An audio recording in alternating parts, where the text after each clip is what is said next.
Well, I still remember the day that I left corporate like it was yesterday. I remember walking out the door, literally going to lunch, standing in line with all of these other corporate people and thinking, I'm free. I still remember that day. It was like such a pivotal moment for me. I did not know, quite frankly, anything about starting a business. I was sick, I got sick. My body said, okay, you know what, this corporate job's not working for you anymore. I was feeling passionate about getting out and doing something that really mattered in the world. Bottom line, I knew I had to change. I was not prepared. I don't recommend that for anyone. Do a little planning, really don't. It was perfect what I needed to do at the time, but I would recommend following Felina's steps, preparing a little more. But I stepped out, leaned out.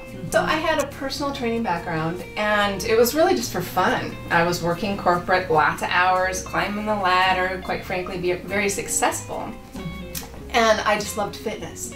And so I went to school and got some training. And so when I went to leave my job, I thought, wow, I can start something fitness related. It was a very logical decision, I thought. Yeah. You had a passion for it. I had a passion for it. It just made sense to me. Yeah. And at the same time, I was sick from the corporate job, so I was now getting into wellness and kind of like life coaching. And I thought, well, I'll blend the two. What a great idea. Build it and they will come. I really believed that. I had that in my head, because I'd heard it enough times. I said, I'm going to build it, and I built it. I think they were talking about a baseball stadium, though. They were. I'm just kidding. Now, maybe if I had built a baseball stadium, just kidding. But I hear that from entrepreneurs all the time of like, so you know, careful what you hear. Careful what you hear. hear. So I built it, but it wasn't on a solid foundation, is what I found out. I built it logically. It wasn't really founded on what was really important to me deep down inside my soul. The thing that honestly was driving me as a person in this life, what I call my big why. It wasn't founded on anything like that. And quite frankly, it was founded on, this is subconscious, I didn't know at the time, it was founded on getting approval from the world. Like getting out there and being successful and letting them see I could do it. And it wasn't, and it didn't even fit my ideal lifestyle. I'm not a morning person. I was leaving corporate, so I didn't have to get up in the morning, and yet then I was strapped to this this storefront. One day, as I'm sitting there and I'm waiting for clients to come in, I'm thinking to myself, is this all there is? Like, here I am, I've worked so hard, I'm here at 6:30 in the morning, and I'm a person who doesn't like to work till 10 a.m. And I thought my employees would be able to kind of toe the line, but truthfully, you know, I really am responsible for it all. And I just said, this is not what I wanted. I don't want to be here at 6:30 in the morning. I don't want to sit here and wait for people to come in the door and not be able to take care of myself financially with this business. It was just a real eye-opener, and it's just really important, I think, for the audience to know. Very driven people like us that are highly successful, absolutely capable, you really want to step back and not just jump full in until you have a plan, until you really, for me, have it founded on your purpose, on something stronger that's going to compel you to continue even when it's really a challenge. Give yourself the gift of stepping back first and understanding your big why and understanding what you're here to do, and really, you know, solidifying that. Then all the other stuff, the business plan, the marketing, all of that's important. It's just that people who come to me usually do the other stuff, and then when it doesn't work, and they've thrown their hands up in the air and said, now what do I do? Then they come to me and they're in that place of, in some cases, like, I've got to make money. I'm in trouble. And I've been there and I know that feeling. And so it would be ideal for you all to start out with the foundation. If my heart could say, please, you know, just consider really slowing yourself down to speed up is how I look at it.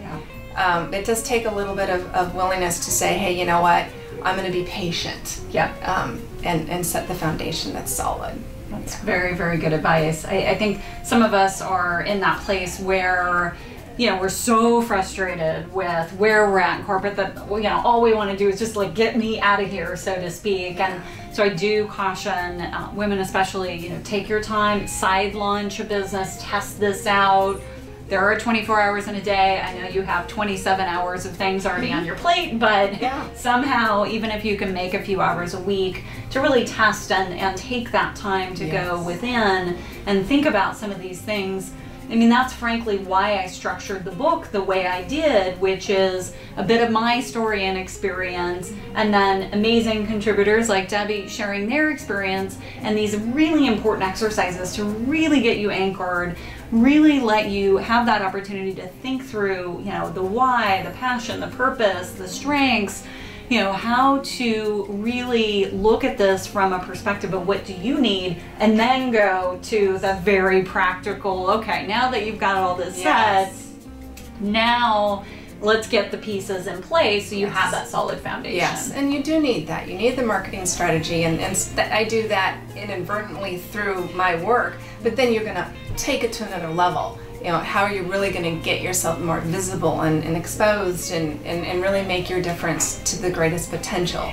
And I want to reiterate that for me, I jumped out. I leaned out.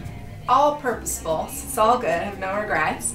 But I leaned out without a safety net, without really, you know, much of a plan, because I was sick and I kind of knew I need to change my life real quickly here. Had a cancer scare, and I thought, okay, and I got that message intuitively, hey, this is your time. You make a decision now, or else it may not turn out as well as this time. So I jumped out, but the truth is you have the time. Utilize your current abundance to really establish a solid foundation, so that you aren't like so many entrepreneurs I see out there struggling without and pushing. And when you're pushing to make money because you have to, it's not an abundant place in which to really grow your business, and it's just not any fun either. So take that time. Good advice. Well, thank you so much, Debbie. I really appreciate your contribution and your time. Thank you. I'm so glad to be here and contribute. Perfect.